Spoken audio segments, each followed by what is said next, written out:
Les dirigeants européens ont veillé tard à Bruxelles. Et c'est finalement dans les premières heures de vendredi que les 27 ont trouvé un accord. L'Union européenne accorde 90 milliards d'euros d'aide à l'Ukraine pour les 2 prochaines années. En urgence, nous accorderons un prêt garanti par le budget de l'Union européenne.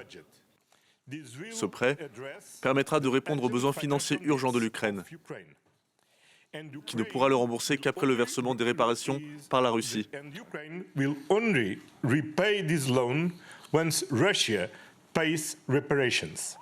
La principale option envisagée était de recourir aux 210 milliards d'euros d'avoirs russes gelés sur le territoire européen. Mais les réticences des Belges ont eu raison de ce plan. Le pays, qui abrite la majeure partie de ses avoirs, craignait des représailles de la part de Moscou. Un plan que défendait ardemment le chancelier allemand. Friedrich Merz a néanmoins salué cet accord qui, selon lui, envoie un message clair à la Russie.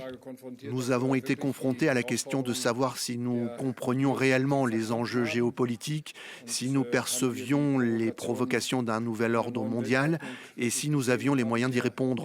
Et je tiens à dire que la réponse est un oui retentissant. L'Europe a compris ce qui est en jeu et elle a démontré sa souveraineté.